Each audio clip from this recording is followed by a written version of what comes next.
I, a 27-year-old woman, recently gave birth to the most adorable baby boy, my husband Mark, who is 29 years old, and I had been over the moon ever since we found out I was pregnant. As first-time parents, we were naturally a bit terrified. I must mention that my mother-in-law, whom I'll refer to as Brenda, had always been overbearing, but her meddling reached new heights after the baby arrived. Imagine my shock when Brenda announced that she had hired a full-time nanny for us. Initially, I felt relieved, thinking she might be trying to help. However, my relief quickly turned to confusion when I met the nanny, whom we'll call Stacy. Stacy was exceptionally young, perhaps around 22, and she had a penchant for meticulously tending to her appearance, even at the early hour of 7 a.m. Something about her made me uneasy, but I couldn't quite put my finger on it. As a few weeks went by, I couldn't help but notice that Stacy was exceptionally touchy with my husband. She often touched his arm while talking, laughed a bit too hard at his jokes, and it was clear that Mark was growing uncomfortable with her behavior. What made matters worse was that Brenda would frequently visit to see the baby, but ended up spending most of her time chatting with Stacy. One evening, I overheard Brenda and Stacy having a conversation in the kitchen. I couldn't make out the entire conversation, but I caught phrases like, "He'll come around," and "just be patient." My stomach churned, and I felt the need to figure out what was truly going on. A few days later, Mark was working from home, and I was supposed to take the baby to the doctor, but had forgotten something upstairs. When I went back up, I froze. There was Stacy, attempting to kiss Mark in our bedroom, and Mark was pushing her away, looking horrified. I couldn't contain my emotions any longer. I screamed at her to get out while Mark stammered, trying to explain that he had no idea what was happening. Fuming, I called Brenda and demanded to know what was going on. Smugly, she told me that she had known Stacy for years and believed that Mark deserved someone more polished than me. She had hired Stacy with the intention of trying to seduce him away from our marriage. I was left speechless. I informed Brenda that she was no longer welcome in our home, fired Stacy on the spot, and warned her that if she ever came near our family again, I would involve the authorities. Mark was overwhelmed with guilt and swore that he had no prior knowledge of this scheme. I wanted to believe him, but I was deeply hurt and blindsided by the entire ordeal. We knew that we needed to have a serious conversation, but we were at a loss about where to begin. First and foremost, I want to express my heartfelt gratitude for the immense support and advice you all have provided. It's been quite a roller coaster since my last update, and I felt it was important to keep you informed about our progress. After taking some time to cool off and carefully reflect on the situation, Mark was sincerely apologetic and agreed that we needed to seek couples counseling to navigate through these troubled waters. We were fortunate to find a skilled therapist who has been instrumental in helping us communicate effectively and rebuild the trust that had been damaged. Mark has been commendably transparent, granting me access to his phone and making a concerted effort to communicate openly about his feelings. As for Brenda, the fact remained that she is the grandmother of our son, but I wasn't emotionally prepared to face her just yet. Mark concurred that it was best to keep her at a distance for the time being. We collaborated on drafting an email to her, explaining the hurtfulness of her actions and their impact on our family. We made it clear that until she could respect our marriage and boundaries, she would not be welcome in our lives. Surprisingly, about a week after sending the email, we received a handwritten letter from Brenda. She profusely apologized for her actions and mentioned that she was actively seeking therapy to address her controlling behavior. She accepted the consequences of her actions, including the possibility of not being a part of her grandson's life. This unexpected turn of events left us genuinely surprised. Our therapist advised that if we were contemplating the idea of reintegrating Brenda into our lives, we should proceed cautiously and arrange a mediated meeting with her. We agreed to meet her at our therapist's office. Brenda appeared genuinely remorseful during this meeting and openly explained that her overprotectiveness of Mark stemmed from his father leaving them when he was young. She admitted to seeing parts of herself in Stacy and mistakenly believed that if Mark married someone like her, it would strengthen their marriage. She now recognized the flaws in her logic. Following the therapist's guidance, we decided on a gradual reintroduction with clearly defined boundaries. We would allow Brenda supervised visits with our son, provided that she continued with therapy and respected our marriage. In addressing the nanny situation, we acknowledged our need for assistance but wanted to ensure we were making the right choice for the right reasons. After careful consideration, we found a wonderful older lady through a reputable agency. She brings years of experience as a nanny, and her primary focus is genuinely on helping us care for our son. We understand that the road ahead is a day-by-day process, but Mark and I are committed to rebuilding and focusing on our family. I'm striving to release my anger towards Brenda while maintaining a cautious distance. Some of you might consider me too forgiving, but I believe that everyone deserves a chance to change if they genuinely show remorse and take steps to do so. Nevertheless, I remain vigilant and won't hesitate to sever ties if Brenda oversteps her boundaries again. So, this is where we stand at the moment. I'm still processing everything, but your support has been incredibly meaningful. Since my last update, significant developments have occurred, and I feel the need to share it all. Things seem to be on an upward trajectory. Brenda was actively participating in therapy, putting in genuine effort to change. Mark and I were in the process of rebuilding our trust, and our new nanny was working out wonderfully. However, one day, Mark received a message on social media from none other than Stacy, the former nanny. She insisted on an urgent meeting with both of us. We were hesitant, but something in her message piqued our curiosity. We agreed to meet her in a public place, with a friend accompanying us for moral support. Stacy appeared worn out, as if she hadn't slept in days. Tearfully, she confessed that Brenda had manipulated her. She revealed that Brenda had convinced her that Mark was in an unhappy marriage and needed someone better. Stacy genuinely believed she was helping him by attempting to get closer, but after being fired, she had a change of heart and wanted to make amends. We were both in a state of shock. Stacy showed us messages from Brenda that confirmed her story. When we returned home, it felt as though the ground had been pulled out from beneath us yet again. Brenda had been deceiving us all along. I was consumed by anger, and we decided to confront her. We arranged to meet Brenda at our house, where I presented all the evidence we had against her. Initially, she tried to deny it, but eventually, she relented and admitted to manipulating Stacy. She claimed that she had changed since then, which I found incredibly audacious. I informed Brenda that she was no longer welcome in our lives or in her grandson's life. I asked her to leave and never contact us again. Mark was heartbroken, feeling as if he had lost his mother. I couldn't help but feel sorry for Mark, but I knew that protecting our family was my foremost priority. Consequently, we decided to seek legal counsel regarding Brenda. Our attorney recommended a restraining order due to her manipulative behavior, and we pursued it successfully. In the midst of all this chaos, Mark and I grew closer, recognizing the necessity of unity to safeguard our family's well-being. We began attending a family support group designed for individuals grappling with manipulative family members, and it proved to be a valuable source of guidance.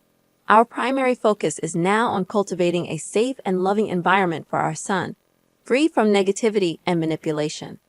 As for Stacy, while we didn't envision a friendship with her, we appreciated her coming forward. We suggested that she seek counseling to understand how she had allowed herself to be manipulated. I'm proud of the progress we've made, but it's disheartening that we had to go through such a challenging journey. My family remains my top priority, and I'll always protect them. Now, it's been almost a year since my last update, and I never thought I'd post again. However, something remarkable happened, and I feel compelled to share it with you. After Brenda was out of our lives, Mark and I shifted our focus towards rebuilding and strengthening our family. Our son is growing rapidly and continues to be the light of our lives. Our new nanny has become an integral part of our family. One evening, Mark and I received an invitation to a family therapy session from Brenda, conveyed through her therapist. Naturally, we were initially skeptical, but after discussing it with our counselor, we decided to attend, just to see if there was any genuine change.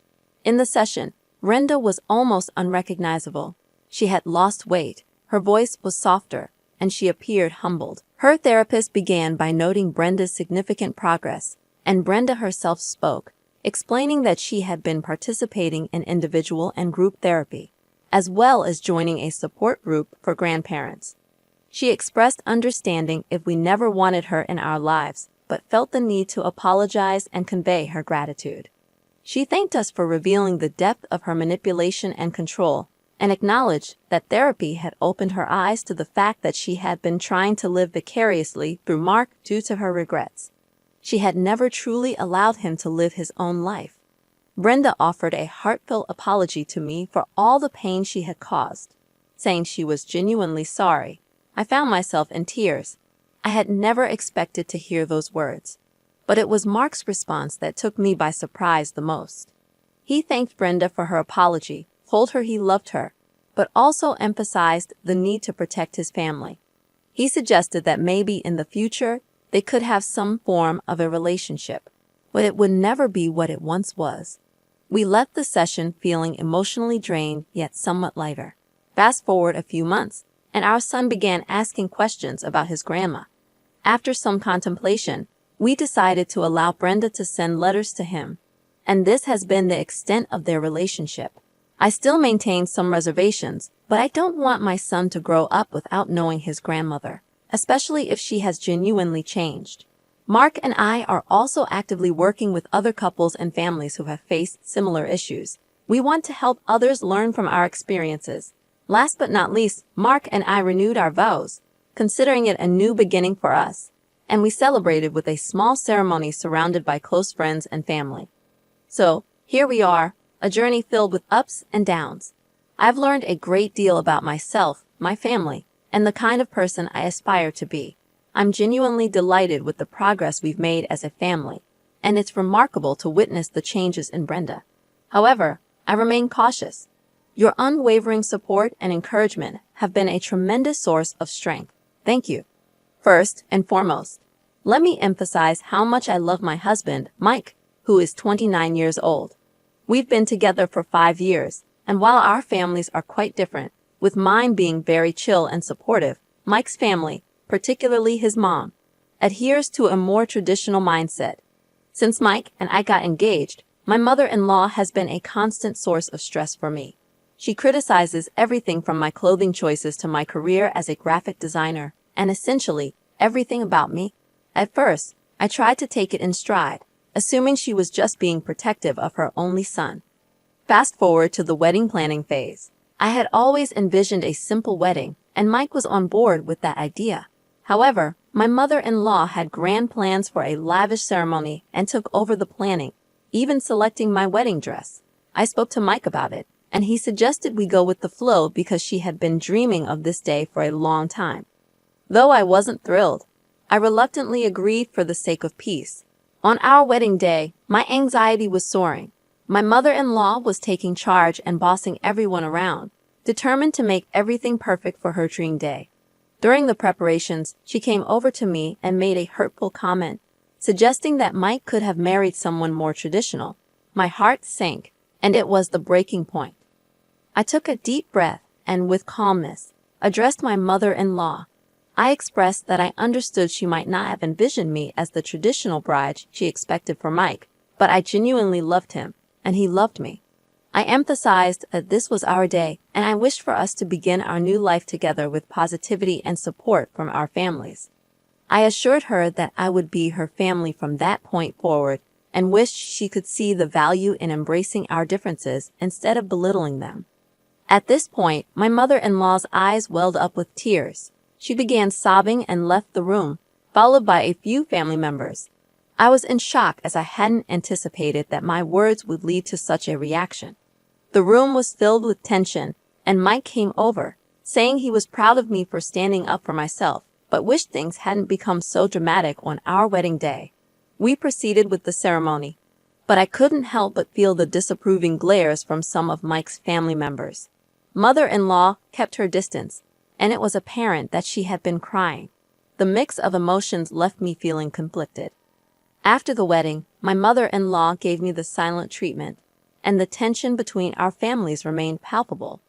Mike was supportive, but I could tell he was torn, as he missed having a normal relationship with his mom. Some family members from my side even reached out to him, suggesting that I had been too harsh. On the other hand, my family was entirely supportive, expressing their relief that someone had finally addressed the issue with mother-in-law. A month into our marriage, I received an unexpected call from my mother-in-law, sounding highly emotional. She expressed her desire to meet me alone, and although I was hesitant, I agreed to meet her at a coffee shop. Upon my arrival, I found her already at the coffee shop, and I mentally prepared myself for what I believed would be a barrage of complaints. However, instead of confronting me with criticism, she broke down in tears. Amid her sobs, she began sharing her own experiences from her loveless marriage, emphasizing how she had felt deprived of the ability to make her own choices. She revealed that her excessive involvement in Mike's life stemmed from her desire to prevent him from making the same mistakes she had made. In a twisted way, her controlling nature was her expression of love. As I listened to her, my heart softened, and I realized I had never known this vulnerable side of her. In response, I spoke about how her words and actions had caused me pain, and I expressed my genuine desire to be accepted as a part of the family. I'd also stressed the importance of Mike and me making choices together as a couple, even if they sometimes differed from her vision. Tears welled up in both our eyes, and we came to a mutual understanding that we needed to work on our relationship, not only for Mike's sake, but also for the sake of family harmony.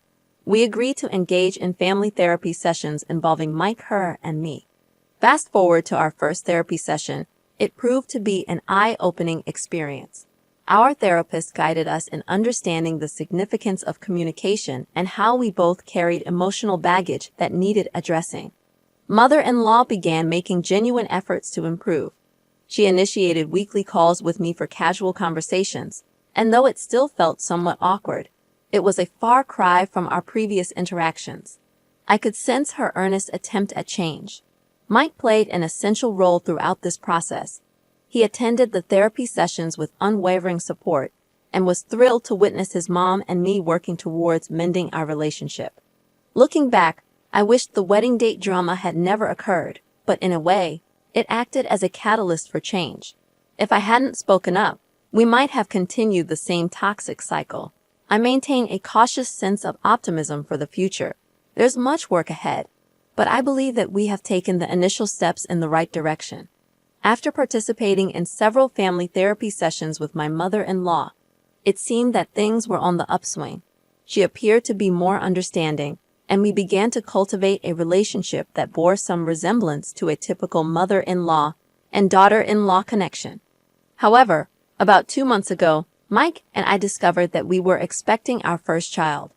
We were ecstatic and couldn't wait to share the news with our families. Consequently, we organized a small dinner at our home to make the announcement. As the evening progressed and both of our families arrived, we enjoyed a pleasant dinner together. However, when we finally broke the news about the pregnancy, mother-in-law's reaction was far from what we had expected. Upon hearing the news, my mother-in-law immediately burst into tears, and her enthusiasm was palpable as she began talking about all the things she wanted to do for her grandchild. Initially, her intentions seemed sweet, but gradually, it morphed into her making plans without considering our feelings or opinions. I endeavored to maintain my composure and tactfully suggested that we should all discuss and make decisions together as a family. Regrettably, my mother-in-law did not take kindly to this approach and accused me of trying to keep her grandchild away from her. This time, Mike intervened and calmly told his mother that this was a joyful moment for us, and we should be celebrating together. He also emphasized that she needed to respect our boundaries as parents. This, however, only made my mother-in-law even more emotional, and she stormed out of the house.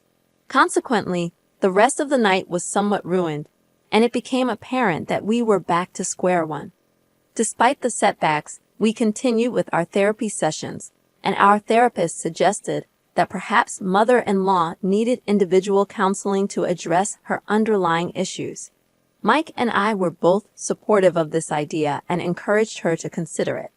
The turning point came when, after a particularly emotional therapy session, my mother-in-law agreed to start individual counseling.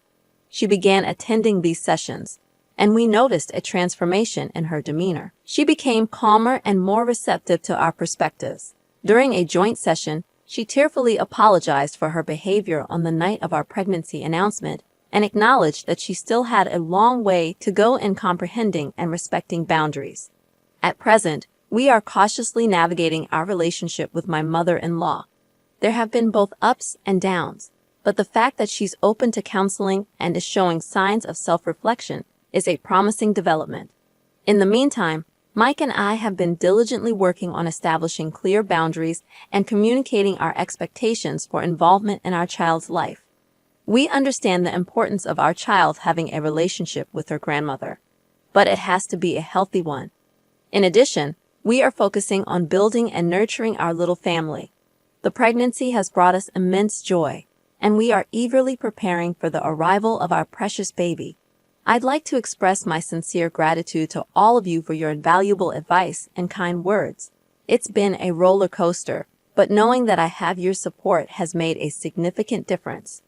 Following my last update, my mother-in-law continued with her therapy, and we began to notice gradual signs of improvement.